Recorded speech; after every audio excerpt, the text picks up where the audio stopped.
कि अभी आप पहले पहले बस बोलते हो लेकिन मूल बातें बोलते नहीं ना। पहले के क्या देखिए, बताएं, 10 दिन के बाद क्या आप करेंगे, क्या बताएं आपने तो बताया। ये तो हम रणनीति तय करेंगे। रणनीति हमारी तय है। आपको 10 दिन बाद खुलासा हो जाएगा। 10 दिन के बाद जी, 10 दिन होने तो दीजिए। कितने दिन बचा है?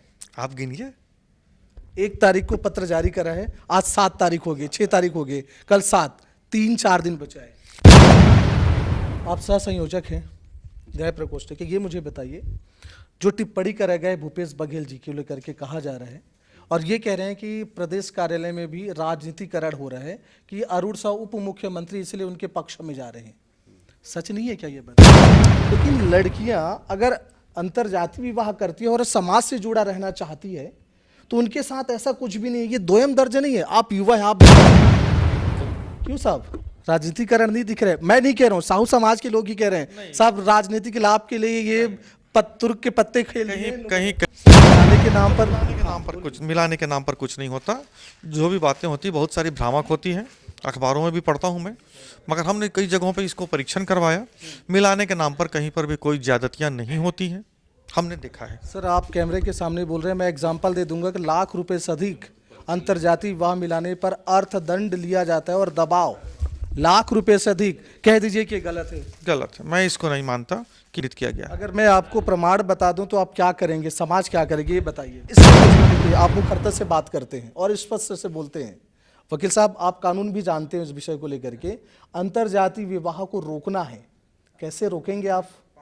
क्या अभी राजीव जयंती में कोई ऐसे नियम बनाने वाले हैं, सडनली ब्रेकआउट करने वाले हैं क्या? क्या है और वो असल बातें क्या है? साहू समाज के प्रदेश पदाधिकारी में न्याय प्रकोष्ठ के संरक्षक, सह संयोजक और युवा नेता के रूप में साहू समाज के बीच में मनीष जी हैं, सर साहब हैं, वकील भी साहब हैं और सब लोग हैं। सर आप सबका स्वागत है महानदी न्यूज़ में। कल राजीव जयंती है। साहू समाज का सबसे प्राथमिक और भव्यता कार्यक्रम माँ राजीव का भव्य कार्यक्रम होना है। समाज में कुछ सवाल तैर रहे हैं और कुछ युवाओं, कुछ लोगों के मन में दोहरी भ्रम की स्थिति है। प्रेस कॉन्फ्रेंस में इन लोगों ने करा था, वो स्थिति क्लियर हो और राजीव जयंती की कितनी भव्यता, नया क्या है, ये इस कई सवाल को लेकर के हम सब बैठे हुए हैं। तो इस विषय में हम चर्चा करते हैं। सर से शुरू करते हैं। सर कल राजीव जयंती है, भव्यता है, कैसी तैयारी है, क्या कुछ होना है इस बार? इस बार ऐसा है, हर साल की तरह इस बार भी है, लेकिन इस बार कुछ नया, जैसे हमारी जो बैठक व्यवस्था है उसको हमने बड़ा विस्तृत करवाया है। मतलब हमारे समिति दर्शन, हाँ, जो बैठक व्यवस्था है वो विस्तृत हुआ है। साथ में जो अपन भोजन व्यवस्था करते हैं वो भी विस्तृत हुआ है। इस बार अध्यक्ष महोदय के आदेश अनुसार हमारे जो समाज के, हमारे प्रदेश के जो बैलाज है उनकी भी बुक छपी हुई है, जिनको अलग से हम वितरण वहाँ करवाएंगे। सभी लोगों को समाज की ये किताब देने वाले हैं? हाँ, सबको, सभी मतलब हमारे स्वजाति बंधुओं को समाज के नियमावली की जानकारी होनी चाहिए, ये भी बात वहाँ रखे हैं। और ये बुक है, छोटा सा अंश राशि दे के ये बुक हम लोग वहाँ पे देने वाले हैं मतलब। और साथ में जो वहाँ पे जो पब्लिक के लिए, जो लोगों के आने आवागमन के लिए जो पंडाल हमने जो बनवाया है उसमें इस बार का कुछ हटके ही है, डोम सिस्टम से बनवाया है, पिछले की तरह नहीं है। इस बार अच्छे व्यवस्था के साथ हो रहा है। अच्छा, हर साल ऐसा होता है कि उसमें आम सभा होती है, उसमें कुछ पारित करते हैं, कुछ नए नियम बनाते हैं, इस बार क्या कुछ होना है? नहीं, ये अभी तो फिलहाल नए नियम बने हैं, जो ये बैलाज जो बने हैं वो आम सभा में पारित हो चुका है। ये अब अगले आम सभा में जो भी होगा वो तो पब्लिक के लोगों की सोच के ऊपर है ना। इसलिए पूछ रहा हूँ सर, अक्सर देखा गया है कि हर एक जो अध्यक्ष बने हैं वो कोई चीज़ें होती हैं वो वहाँ के बीच में घोषणा करते हैं, लोगों से पूछते हैं और उस दिन भी जारी हो जाता है। तो कोई ऐसा नियम, कोई और नियमावली में संशोधन, कुछ ऐसी बातें होनी है? नहीं, ये बातें तो अब जैसे कि आएगी आम सभा में तो उसके बाद इन प्रदेश के पदाधिकारियों के बीच में जो बातें होंगी तो वहाँ पे विचार रखा जाएगा, ये उनके ऊपर है। मनीष जी, पिछले साल से इस बार बड़ा कार्यक्रम हो रहा है क्या? उसका विस्तार ज़्यादा हो रहा है क्या? जैसे सर बता रहे हैं, डोम, भोजन, बैठने की व्यवस्था। बिल्कुल, सभी स्तर पे भव्यता आपको देखने को मिलेगा और यही प्रयास है कि ज़्यादा से ज़्यादा लोग उपस्थित हो। दर्शक दीर्घा बड़ा किया गया है मंच में भव्यतः भोजन की व्यवस्था अधिक की गई है पिछले वर्षों के मुकाबले में, और इस बात पे जोर दिया गया है कि जितने भी सामाजिक बंधु संगठन के लोग हैं वो प्रमुखता से उपस्थित हो उस दिन जी, और अपने अपने क्षेत्रों से जो भी सामाजिक बंधु हैं उनको लेकर वो वहाँ पहुँचे। सीएम का आने का टाइमिंग वगैरह, और क्या राष्ट्र स्तर के कोई बड़ा पदाधिकारी भी आ रहे हैं? जी बिल्कुल, हमारे अखिल भारतीय तैलिक महासभा से भी कुछ लोग हैं जो अतिथि के रूप में वहाँ पे मौजूद होंगे, और इसके साथ साथ जो सीएम का प्रोटोकॉल है वो लगभग 12 साढ़े 12 बजे के आसपास का है, तो वो वहाँ पे उपस्थित हो जाएंगे। कार्यक्रम 10 बजे से चालू हो जाएगा, सांस्कृतिक कार्यक्रम भी है, तो लोग सांस्कृतिक कार्यक्रम का आनंद लेंगे। सांस्कृतिक कार्यक्रम देखने अक्सर दूर दूर से लोग आते हैं, तो बड़ा किस नाम से है इस बार का, कि मेन कौन है? छत्तीसगढ़ के अपने जैसे आरू साहू है, उनको भी बहुत अच्छे से मंच दिया जाता है, तो इस बार नया किसको दिया जा रहा है मेन प्राथमिकता में? इस बार हमने ये किया कि जो हमारे सामाजिक संगठन के जो लोग हैं वहीं उन्हीं को प्रमुखता दी गई है, अलग से कोई कलाकार या ऐसा नहीं है। ज़्यादा समय जो है हम समाज के बारे में लोगों को बताना चाहते हैं, राजीव माता के बारे में बताना चाहते हैं, बाबा सत्यनारायण के बारे में बताना चाहते हैं, तेलिन सतीदाई के बारे में बताना चाहते हैं, तो उनकी जीवनी का वाचन वहाँ किया जाएगा और सामाजिक संगठन के बारे में विस्तार से सामाजिक बंधुओं को जानकारी दी जाएगी। साथ ही नियमावली जो पत्रिका है उसका भी वितरण किया जाएगा, ताकि जो समाज का संविधान है उसको लोग अच्छे से जानें और उससे रूबरू हों। ये अच्छी बात है, क्योंकि बहुत लोगों को नियमावली पता ही नहीं है कि है क्या उसमें। ये एक अच्छी पहल है इसमें। ये बताइए कि भव्यता ज़्यादा कर रहे हैं आप लोग, तो खर्चा भी इस बार ज़्यादा हो रहा होगा? बिल्कुल, जितना बड़ा आयोजन होता है उतना ही उसमें अर्थ लगता है। ज़्यादा लग रहा है कि कम लग रहा है? बिल्कुल, पिछले बार से हर चीज़ों में हर स्तर पे हमने भव्यता की कोशिश की है, तो जाहिर सी बात है इस बार जो बजट है वो भी ज़्यादा है। रूपी साहब, प्रेस कॉन्फ्रेंस भी करा आप लोगों ने कल, और प्रेस कॉन्फ्रेंस में कई सवाल पूछे गए। ये मुझे बताइए, प्रदेश अध्यक्ष ने कहा कि हरी भूमि में जो छपा हुआ है, मैं दर्शकों को बता दूं, हरी भूमि में ये छपा है कि भूपेश बघेल ने जो अरुण साव को, जो मुख्यमंत्री है छत्तीसगढ़ शासन के, ऊपर टिप्पणी करी थी, बंदर वाले बयान सब आप लोग जानते हैं, तो वो व्यक्तिगत टिप्पणी है, हरी भूमि में छपा हुआ है, और ये फोटो लगा है अपने प्रदेश अध्यक्ष का। लेकिन प्रदेश अध्यक्ष ने वहां खंडन करा है कि हमने कोई विज्ञप्ति जारी नहीं करा। सच क्या है? नहीं, हमारे प्रदेश अध्यक्ष जी ने बहुत क्लियर कह दिया था, जब आपके पत्रकार बंधुओं ने प्रश्न पूछा था कि ये हरी भूमि में छपा है, ये और जो पहले आपने पत्र जारी किया है, वो दोनों में क्या बात सही है? तो हमारे प्रदेश अध्यक्ष महोदय ने बहुत स्पष्ट शब्दों में कहा था कि अगर मेरी कोई विज्ञप्ति या इंटरव्यू हरी भूमि के पास हो तो वो प्रस्तुत करें। तो तात्पर्य को उसका अर्थ है कि प्रदेश अध्यक्ष जी ने ऐसा कोई खबर जो हरी भूमि में छपा है वो नहीं दिया है, वो भ्रामक है। मतलब हरी भूमि जो इतने बड़े प्रतिष्ठान है, उन्होंने ऐसे ही छाप दिया, ये कह रहे हैं आप? ये तो हरी भूमि वालों को सोचना चाहिए कि उन्होंने किस आधार पर छापा है, मगर हमारे प्रदेश अध्यक्ष जी ने बहुत स्पष्ट शब्दों में कहा है कि मैंने कोई इंटरव्यू नहीं दिया है उसके संबंध में, और ना ही मैंने कोई विज्ञप्ति जारी की है। सर ये बताइए, अब हरी भूमि ने छाप दिया, अब आप लोग सब कह रहे हैं कि वो खंडन है उसका, कि हमने कुछ ऐसा करा नहीं है, तो क्या उसके विरुद्ध मानहानि की दावा करेंगे? इसलिए मैं कह रहा हूँ क्योंकि भ्रामक स्थिति जा रही है। हाँ, आप बताइए सर।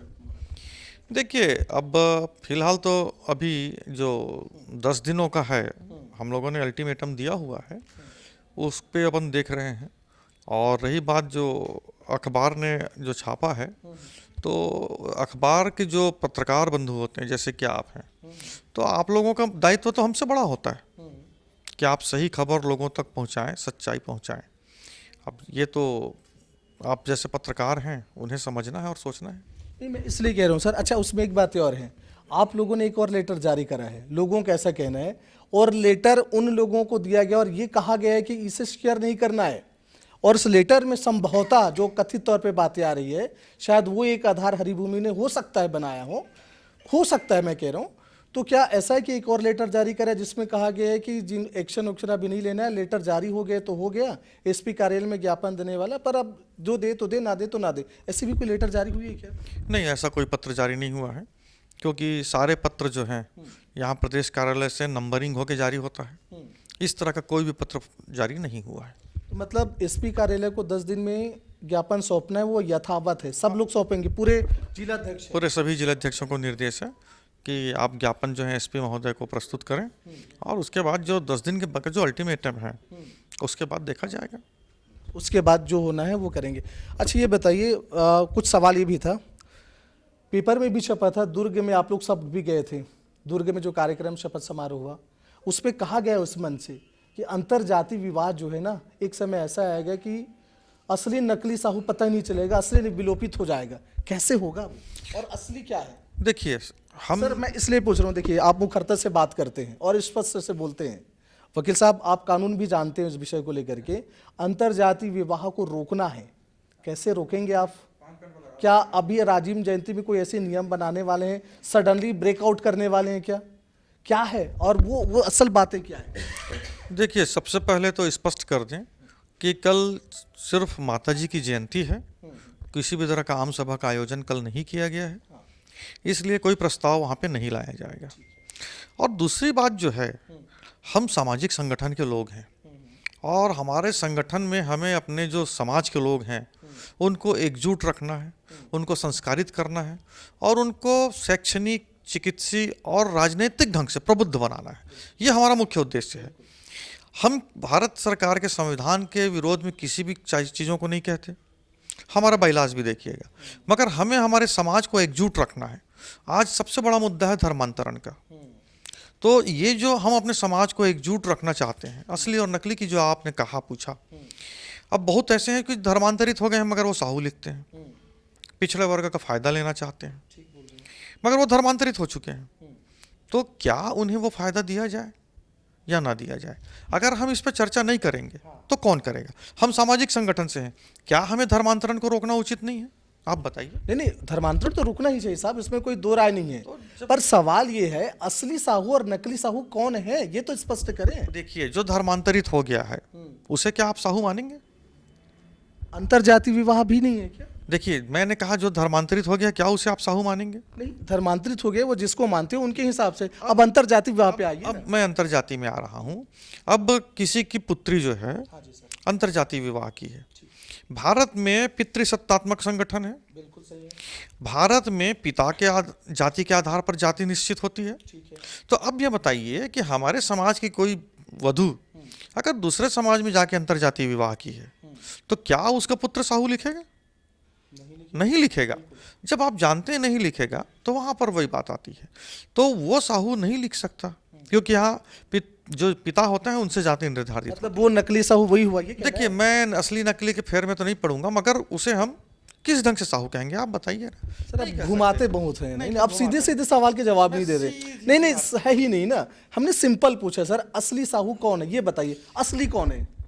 जो हमारे संशोधित नियमावली 2025 है, जो उसको मानते हैं, जो हमारे समाज के लोग हैं, जो साहू लिखते हैं और जो तैलिक जाति के हैं, वो सारे असली हैं। अब इसमें सामान्य जनता क्या समझेंगे?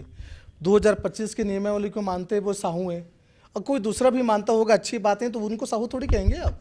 नहीं, अगर उन स्वागत है उनका हमारे समाज में, वो शामिल होते हैं तो। कहना क्या चाह रहे हैं, माने दूसरे जाति के वो भी स्वागत कर लेंगे आप? नहीं है, देखिए कंट्रोडक्शन हम नहीं कर रहे हैं। देखिए अगर कोई हमारे माता को मानता है तो उनका स्वागत है। बाकी देखिए जातियां तो बदलती नहीं, भारत के संविधान में जातियां नहीं बदल सकती। आप धर्म बदल सकते हैं, आपको अगर अच्छे से ज्ञात होगा, धर्म बदला जा सकता है, जातियां नहीं बदलती। तो हम जाति तो बदल नहीं सकते ना किसी की। वकील साहब उस मंच पे ताम्रध्वज साहू पूर्व गृह मंत्री थे, अरुण साहू जी थे, डॉक्टर साहब थे, आप सब लोग थे। उसमें चिंता व्यक्त करा गया कि अंतरजातीय विवाह रोकना होगा, ये चिंतनीय है। नहीं देखिए मैं आप समझिए तो इसे अंतरधर्मी विवाह को रोकने के लिए, और जो अंतरजातीय विवाह भी जो होता है, देखिए अगर कोई हमारे समाज का कोई लड़का है या लड़की है, ठीक है 18 साल में उनको विवाह का अधिकार प्राप्त होता है, मगर आप देखेंगे वो मानसिक रूप से मजबूत नहीं होते, उनकी समझ उतनी प्रगाढ़ नहीं हुई होती। इसीलिए नियमावली में भी ये एक नियम डाला गया, और उस दिन हमारे माननीय प्रदेश अध्यक्ष जी ने भी इस चीज़ को कहा कि हम संस्कार निर्माण के लिए हम कार्यशाला आयोजित करेंगे। जैसे लोग प्री वेडिंग करते हैं तो हमारा समाज वो नहीं करेगा, हमारा समाज प्री वेडिंग संस्कार का कार्यशाला आयोजित करेगा, विवाह पूर्व संस्कार।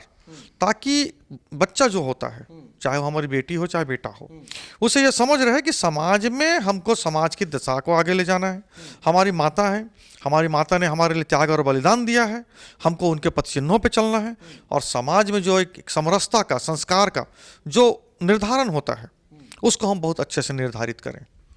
सर, रुपेश साहू जी से मैंने पूछा है कि अंतर्जातीय विवाह हो रहा है, उसे रोकेंगे कैसे, क्योंकि ये बड़ी चिंतन का विषय है, मन से कहा गया है। उन्होंने इतनी लंबी बातें करी, मुझे नहीं लगता कि सीधे पॉइंट पे आए। आप बताइए कैसे रोकेंगे?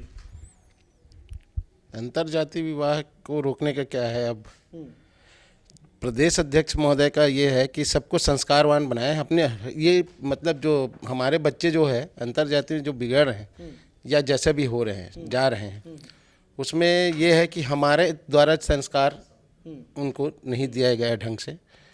उसको हम रोकने के लिए हम उनको अपने स्वजाति में जो सिस्टम है, तरीका है या और हमारे संस्कार है, उनको समझाएं और उनको सिखाएं कि भाई ये जो है अंतर्जाति वाला मामला में भी जैसे ना हो। यही एक तरीका है जो हम समझा सकें।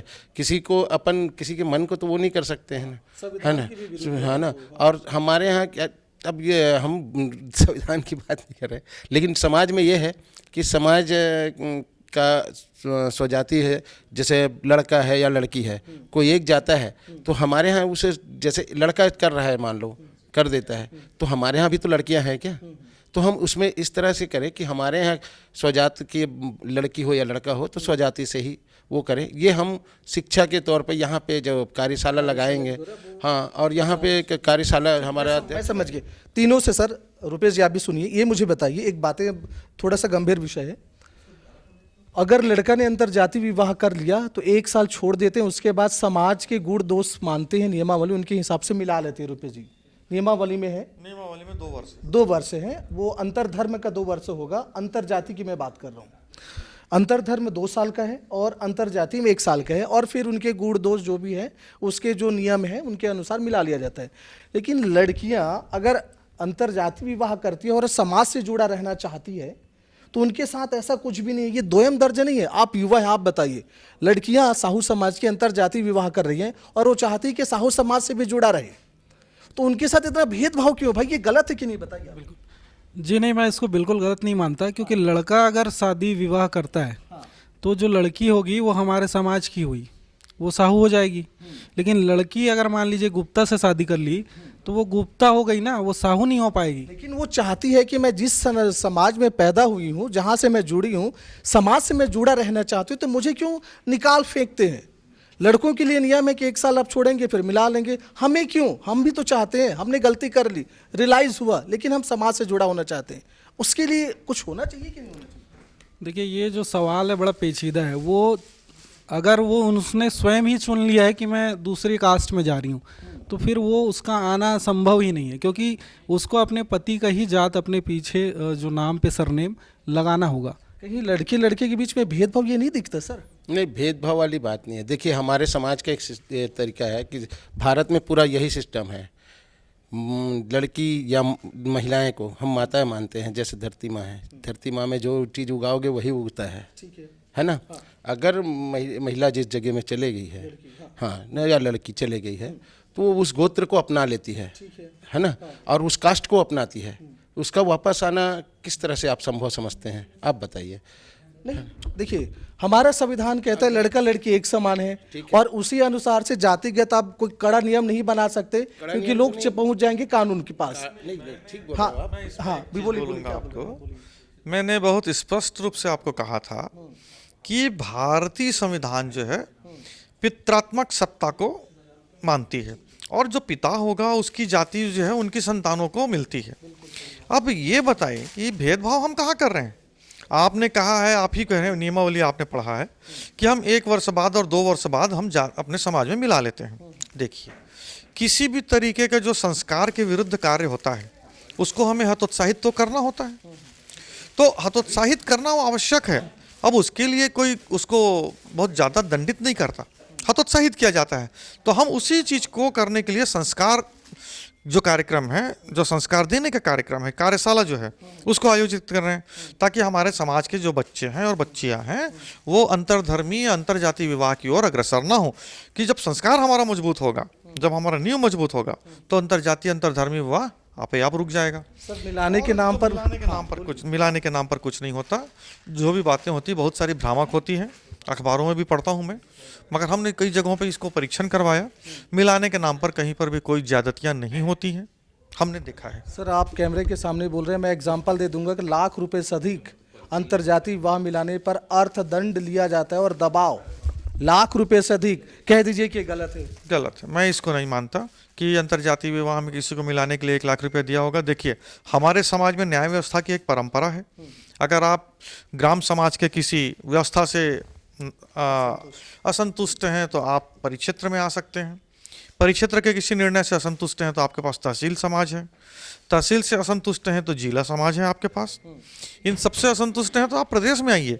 हमारे पास प्रदेश में अभी तक ऐसा कोई भी हमारे पास अपील नहीं आया या मामला नहीं आया है कि उनको गलत तरीके से दंडित किया गया है और लाखों रुपए उनको दंडित किया गया। अगर मैं आपको प्रमाण बता दूं तो आप क्या करेंगे, समाज क्या करेगी, ये बताइए। देखिए, अगर आपको ऐसा लगता है कि कोई प्रमाण है तो आप बिल्कुल लाइए, सम्यक रूप से और उचित रूप से कार्रवाई होगी, उसके लिए निश्चिंत रहिए आप। ठीक है, ये बड़ी बात है। सर सवाल ये भी था समाज को लेकर के, अब आपने तो कह दिया स्पष्टता कि लड़का लड़की में जो चीज़ें हैं, देखिए संविधान कह रहे हैं दोनों बराबर हैं। आपने कहा संविधान को मान के हम चलेंगे, है ना, संविधान को मान रहे, इसीलिए आप कड़ा नियम शायद अंतर्जाति पे नहीं बना रहे हो क्योंकि कानूनन वो अगेंस्ट है, ठीक है। पर यही कहीं ना कहीं ऐसा लगता है कि लड़कियों को लेकर सदियों से उपेक्षित होते हुए यहाँ भी कम लग रहा है, ऐसा चर्चा का विषय है। ये मेरा अपना प्रश्न नहीं है, आप सब सोचिएगा जरा। हाँ, वो इसको आपको एक चीज़ बोलूँगा। अभी आपने देखा होगा हमारे छत्तीसगढ़ प्रदेश साहू संघ का जो निर्वाचन हुआ, महिलाओं की भागीदारी सुनिश्चित करने के लिए, मातृशक्ति को आगे लाने के लिए, उनमें नेतृत्व क्षमता पैदा करने के लिए संयुक्त सचिव और संगठन सचिव और उपाध्यक्ष में तीनों पदों पर एक एक पद उनको आरक्षित कर दिया गया। 50% की आप मुझे लग रहे हैं। देखिए, अध्यक्ष का पद अनारक्षित है, महिला भी लड़ सकती हैं, पुरुष भी लड़ सकते हैं, मगर बाकी जो 3 पद हैं उस पे सभी जगह महिलाओं के लिए एक एक पद को आरक्षित कर दिया गया है ताकि हमारी मातृशक्ति का नेतृत्व उभर कर आए। तो आपको ऐसा क्यों लगता है कि साहू समाज महिलाओं के प्रति ज्यादती करता है? मैं इस बात को गलत बोलता हूँ। मुझे और भी किसी पत्रकार ने इसको पूछा था। मैं आपको स्पष्ट रूप से बता दूं कि जितनी अच्छी चीजें साहू समाज में हमने अपने बच्चियों को, अपनी माताओं को, बहनों को जितनी छूट देकर रखी है, शिक्षा के क्षेत्र में हो, चाहे राजनीति के क्षेत्र में हो, चाहे सामाजिक क्षेत्र में हो, और भी दूसरे क्षेत्र में है, सभी जगह, यहाँ तक कि आपको बता दें कि अब तो भागवताचार्य भी हमारे समाज से हो रही हैं, हमारी बेटियां। तो हम आप अगर हम उन्हें छूट नहीं देते तो क्या आपको लगता है कि वो डॉक्टर बनते? क्या आपको लगता है कि वो एथलेटिक्स में जाते? क्या आपको लगता है कि वो भगवताचार्य की कुर्सी पे बैठते? भाई महामंडलेश्वर हैं आज हमारे समाज से। सर मैं उस रुपेश जी, मैं उस विषय में नहीं कह रहा था, मैं अंतर्जाति के संदर्भ में ही बात कर रहा था, उसी को लेकर के। अच्छा, एक सवाल और बताइए रुपेश, ये बताइए, क्या ये नियम पूरे प्रदेश साहू समाज में, माने पूरे देश के साहू समाज में नियम है क्या? देखिए, अंतर्जातियों को लेकर के नहीं, एक समान है कि हर राज्य में अलग अलग है? हाँ, अलग अलग राज्यों में अलग अलग व्यवस्थाएं हो सकती है, क्योंकि ये जो छत्तीसगढ़ प्रदेश साहू संघ के कार्यालय में हम हैं और हम लोग छत्तीसगढ़ प्रदेश साहू संघ के नियमावली 2025 में जो आम सभा में हमारे समाज के लोगों ने, उस समाज में जिसमें आम सभा हुआ था उसमें हमारी मातृशक्ति की भी भागीदारी थी। उन सबके सर्वसम्मति से ये नियमावली हमारा जो है वो पारित हुआ है। तो उस नियमावली में कहीं पर भी किसी भी समाज, मैंने चाहे महिला हो या पुरुष हो, किसी के लिए भेदभाव उस पर नहीं है। सर, आप सह संयोजक हैं न्याय प्रकोष्ठ के, ये मुझे बताइए, जो टिप्पणी करे गए भूपेश बघेल जी को लेकर के कहा जा रहा है और ये कह रहे हैं कि प्रदेश कार्यालय में भी राजनीतिकरण हो रहा है कि अरुण साहू उप मुख्यमंत्री इसलिए उनके पक्ष में जा रहे हैं, सच नहीं है क्या ये बात? नहीं, ये बात क्या है, समाज किसी राजनीतिक वो को पक्ष में नहीं रहता। कोई ना कोई राजनीति से तो जुड़ा रहता है ना, राजनीति से सभी लोग जुड़े रहते हैं, पर समाज को क्या है, अगर उस दृष्टि से जाएंगे तो ये 2 फाड़ हो जाएगा। हम लोग क्या है, कोई पार्टी को मान्यता नहीं देते हैं, है ना। देखिए सर, मैं इसलिए पूछ रहा हूँ कि वो अरुण साहू उप मुख्यमंत्री है, लोगों का कहना है तो उसके साथ खड़े होंगे, क्या सामान्य आदमी साहू का उसके साथ अत्याचार होगा तो इसी मुखरता से इस प्रदेश साहू समाज पत्र जारी करेगा? बिल्कुल बिल्कुल करेंगे, क्यों नहीं करेंगे। अभी जैसे आपने बीच में 2-3 जगह केसेस हुई थी, तो वहाँ पे साहू समाज पूरी खड़ी थी। आप वो घटना ले लीजिए, चाहे भिलाई में एक्सीडेंट वाला हो, या ये साजा में जब पिछली बार घटना हुई थी, तो पूरी साहू समाज एक साथ खड़े थे। हमने वहाँ पे तो कोई पार्टी वाली बात ही नहीं हुई। विधायक बन गए आपके साहू समाज के? तो बनेंगे जी वो तो उनका है, उनका नसीब है, उनका अपना हक था। तो क्यों साहब, राजनीतिकरण नहीं दिख रहे? मैं नहीं कह रहा हूँ, साहू समाज के लोग ही कह रहे हैं साहब, राजनीतिक लाभ के लिए ये तुर्क के पत्ते खेल रहे हैं। कहीं कहीं पर भी राजनीतिकरण नहीं हो रहा है। मैंने आपको पहले भी एक बार बताया था कि आपको दुर्ग जिले में ही एक नेत्री के खिलाफ पूरा समाज लामबंद हुआ था, और साजा की घटना के बारे में तो हमारे अभी शेखर भैया बताए भी हैं आपको, वो भी आपको सर्वविदित है। तो समाज जो है, कभी किसी पार्टी को लेकर कि ये फला पार्टी का है तो इसका विरोध करना है, या ये फला पार्टी का है इसको समर्थन करना है, कभी भी नहीं रहा। आप दोनों तीनों घटनाओं को, वर्तमान घटनाओं को भी देखिए, सारे लोग अलग अलग पार्टियों से हैं। मैंने अभी भी आप लोग कायम है कि उन्होंने समाज को, साहू समाज पर टिप्पणी करा भूपेश बघेल ने, इस पे कायम है? बिल्कुल कायम है। क्यों भाई, आप तो युवा है, कायम है उसमें? और क्यों कायम है, कारण तो बताइए। समाज को लेकर उन्होंने कुछ भी नहीं कहा भाई, राजनीतिक आदमी है अरुण साहू जी, तो उनके लिए कह दिया, व्यक्तिगत टिप्पणी है। देखिए, हमारे प्रदेश अध्यक्ष जी ने भी वही बात कही थी जो मैं कहने जा रहा हूँ कि अरुण साव ऐसा उदाहरण देते हुए उन्होंने कहा, साव मतलब उसमें जाति लगा हुआ है। नाम तो है, किसी के नाम लेंगे तो पूरा नाम ही तो लेंगे, इतने बड़े आदमी है, पूरा नाम ना ले तो फिर वो भी तो गलत हो जाएगा। देखिए, वो हमारे समाज के गौरव है, प्रतिष्ठित व्यक्ति हैं, और यही बात अगर वो किसी अन्य प्रतिष्ठित व्यक्ति, सामाजिक व्यक्ति के लिए कहते हैं तो भी हम यही करते हैं जो अभी हम कर रहे हैं। तो इसमें मैं बिल्कुल सहमत हूँ, और पूरा साहू समाज एकजुट है इसके लिए, और हम अपनी तैयारी कर रहे हैं। 10 दिनों में अगर वो माफ़ी नहीं मांगते हैं तो इसका हाल वो खुद ही देखेंगे। सर क्या करेंगे 10 दिन के बाद? इस पर तो अब विचार अभी बैठ के ही करेंगे, लोग सोच के रखे हैं जो। क्या करेंगे सर? मैंने पहले भी बता चुका हूँ कि अभी आप पहले बस बोलते हो, लेकिन मूल बातें बोलते नहीं ना। पहले के क्या बताएं, क्या बताएं? 10 दिन के बाद क्या आप करेंगे, क्या बताएं आपने? बताया तो ये तो हम रणनीति तय करेंगे, रणनीति हमारी तय है, आपको 10 दिन बाद खुलासा हो जाएगा। 10 दिन के बाद? जी, 10 दिन होने तो दीजिए। कितने दिन बचा है? आप गिनिए।